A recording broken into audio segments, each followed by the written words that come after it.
Hi ladies and gentlemen, I am Tracee Ford and we are talking about the stages of chaos. And the fifth stage that we're in is depression. I feel that depression is the most difficult stage to overcome in the stages of chaos. Depression is an automatic reaction to any situation that has shaken us.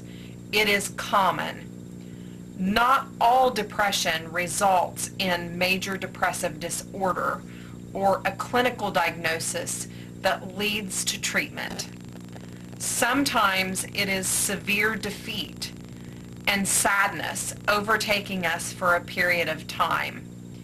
I want to categorize the stage as a funk of sorts. I didn't want to call it the funk stage because everybody can get into a funk. The important thing is that you cannot let these symptoms get a hold of you. Now, I'm not saying that if they do get a hold of you that that's inappropriate and that you shouldn't find help, because you should. But what I'm talking about is a place where you feel like there's no light shining through. Technically, depression is described as low mood, also accompanied by low self-esteem or a loss of interest in things that you were interested in before, pleasurable things. Like I said, it doesn't mean that you have a mood disorder. The word depression can be used to mean a lot of things.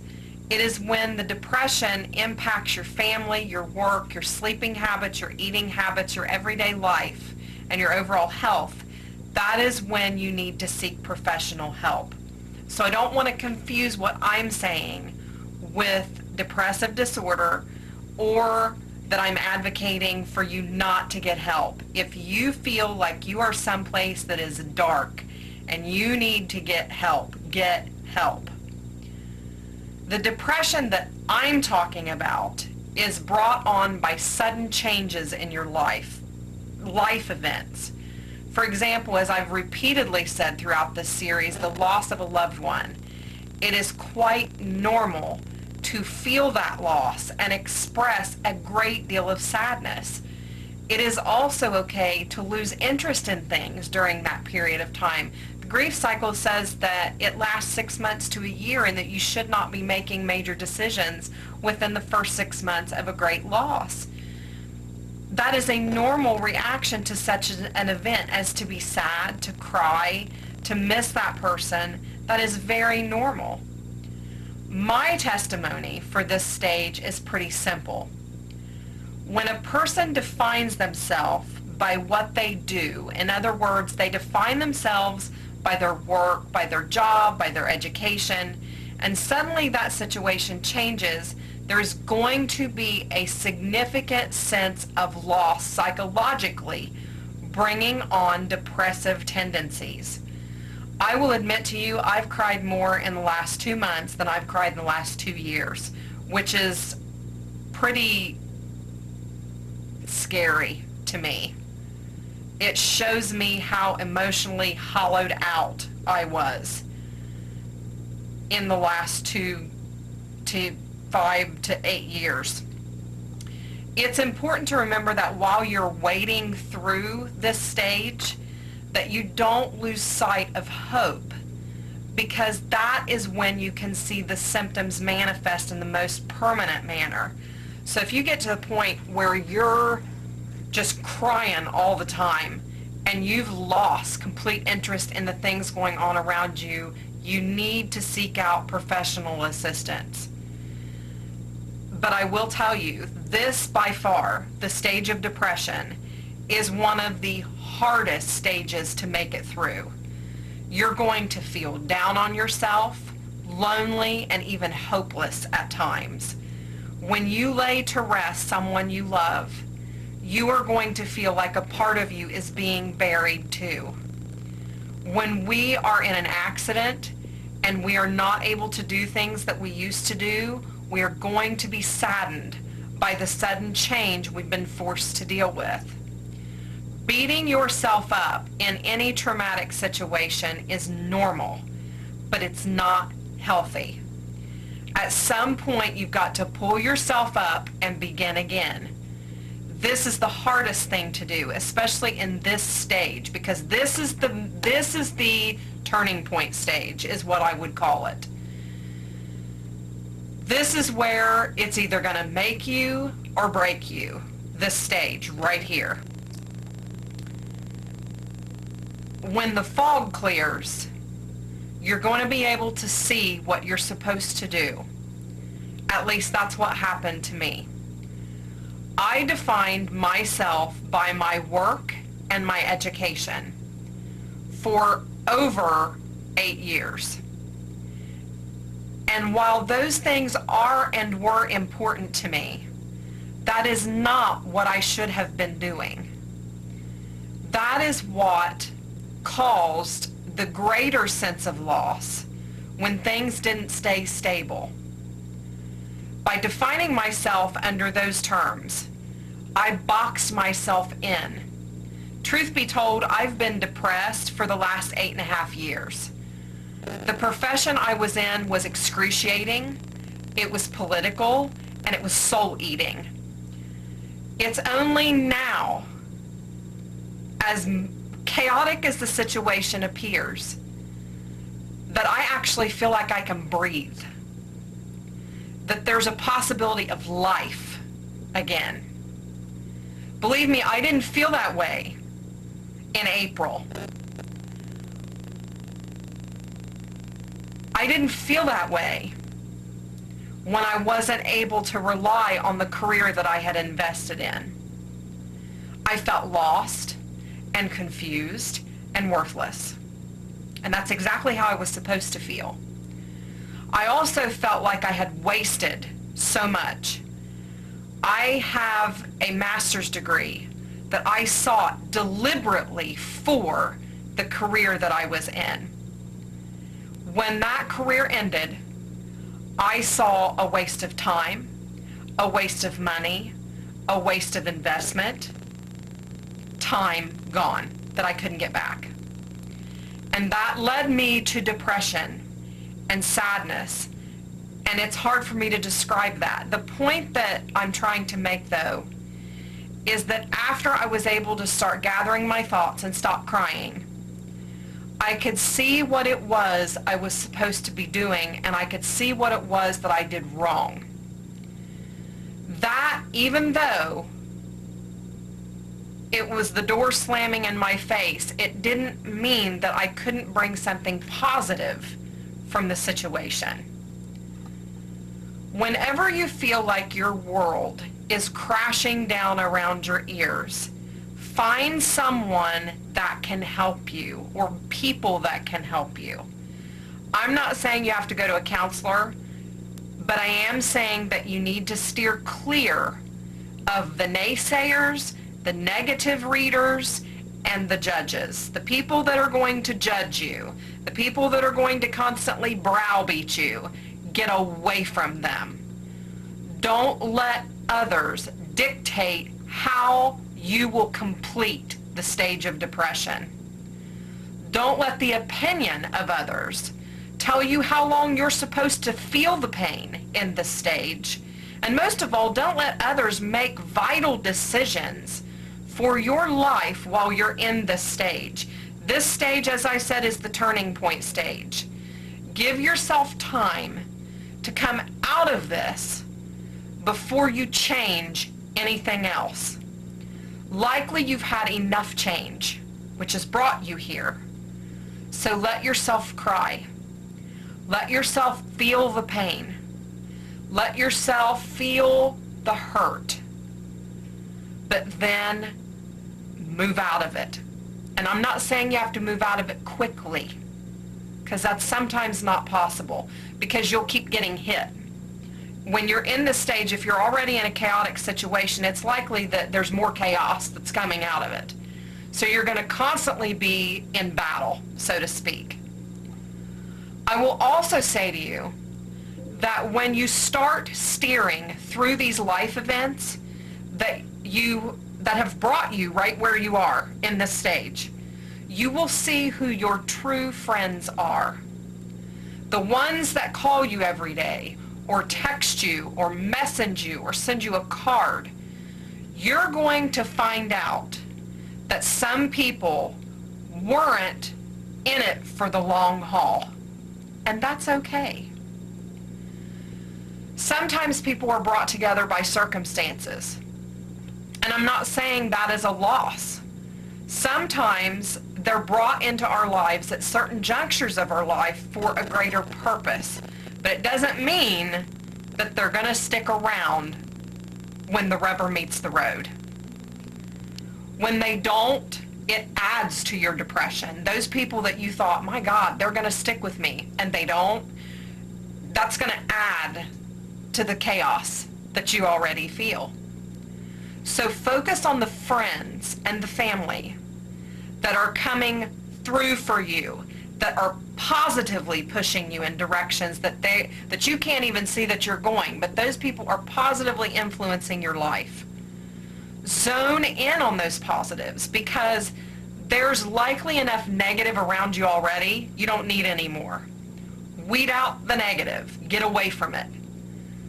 Get away from it, because it will contribute to you staying in the stage even longer. A perfect example of this is a friend of mine. He is my dearest friend, and I have known him since the 2nd grade.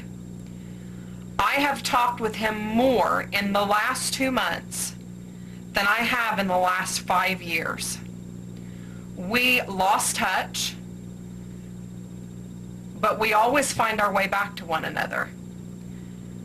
We went to separate high schools and lost touch, and then we reconnected in college because we went to the same college. Then we went our separate ways again, and then in 2008, social media brought us together. We lost touch again, and then in 2012, my books brought us back together. And ever since then, we've had pretty consistent contact, but I can tell you that friend, he has never changed. Whenever we talk, it's like absolutely no time has passed at all. Life gets in the way. It does for all of us. And when you can pick up the phone and you start right where you left off, that's significant. That's a true friend.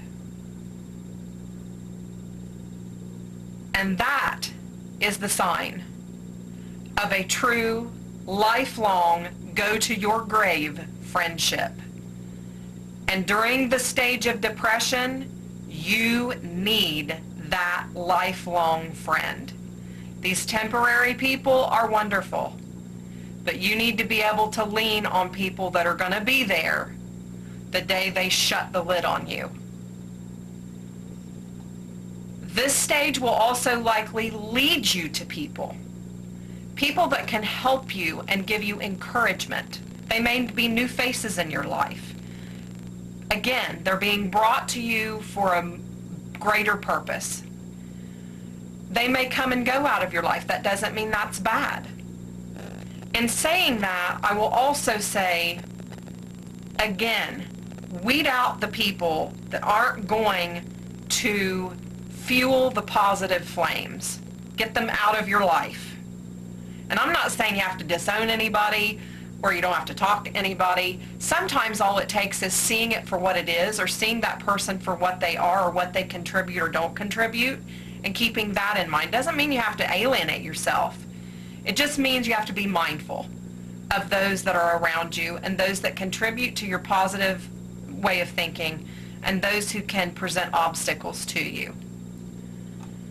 As I've said before, change is hard. It stinks. It hurts. It's awful. When you're in the stage of depression, change looks like this towering mountain that you're never going to be able to climb. It looks daunting and horrific. But the great thing about change is that it forces us to think outside of the box. and embrace possibilities that we never would have noticed or even considered before. Depression will cloud your vision. That's inevitable.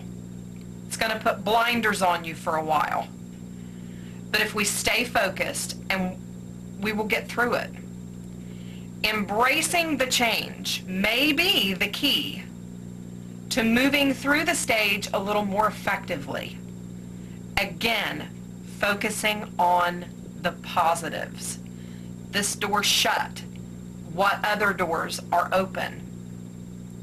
It may be a matter of bringing you to a spiritual place that you need to be, that you had either once been or had never been. But it leads you down a road that allows you to begin again. Remember this also. If you are intuitive, and let's say that you saw this disaster, this chaos coming, it does not mean that you will be any less depressed. You can know that someone you love is going to die. Does that make it any easier when they actually do? No, it doesn't. It's still just as devastating. Steep situations, desperate situations, sad situations also foster the ability for us to learn new things and to learn from our mistakes. However, I want to note that sometimes the situation that you find yourself in, especially if it was brought on through malicious intent or malicious goings-on of others, you can still have a chance to learn from it, even if you've been slighted.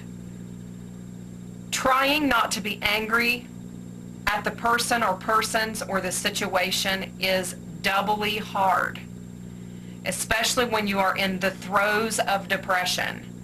Likely your anger level will intensify, your bitterness will intensify, and if you are forced to relive the situation for some reason, you can fall back into the previous stage of anger and bitterness, finding yourself trying to not only work through the anger and bitterness, but to work through the depression as well. See the viciousness of the cycle. There is no rhyme or reason to the stages. You can go from depression to anger to shock. I mean, you can move through them all. It doesn't mean that it's chronological at all.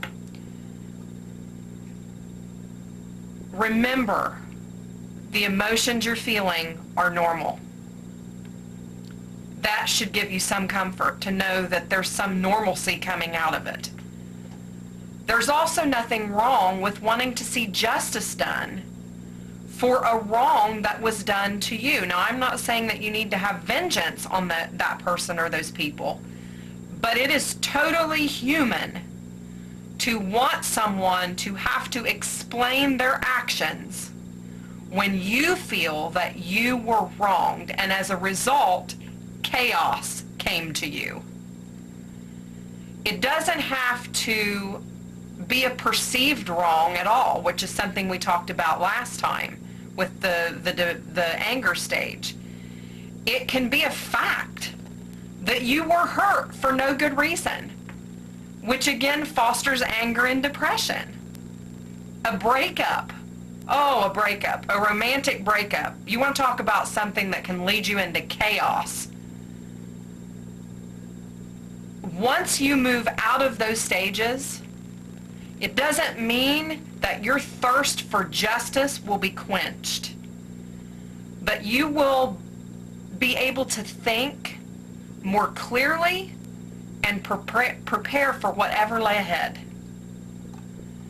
In conclusion, as you move through this stage, keep your faith. Whatever that faith may be, keep it. It is so easy to lose faith in this stage because depression is a dark, dark place to be. Remember that the sun is still shining, even though the clouds are covering the sun. The next step in the process is resolve. Depression can and will overtake your spirit if you allow yourself to wallow there. It's important not to allow yourself to get stuck in that stage. Move through it. Use it as a life lesson and become stronger. Become more determined. Become more focused. Find those people that can positively impact your life, and most of all, see it as a door to a new beginning. Cry, scream, get mad, get angry, be sad. Eventually, after the tears are shed, you'll feel the promise of resolve coming. You'll see it in situations surrounding you. You'll see it in the outcome of certain situations. You will see it in the kindness of others. That is when you know that you can move out of that stage and embrace resolution that will eventually lead you to the final stage, which is overcoming. Love and light to you. Thank you so much for tuning in. God bless you and keep you. If you have any questions or would like to add comments, please do so. I pray this helps you in your journey through the stages of chaos. See you next time.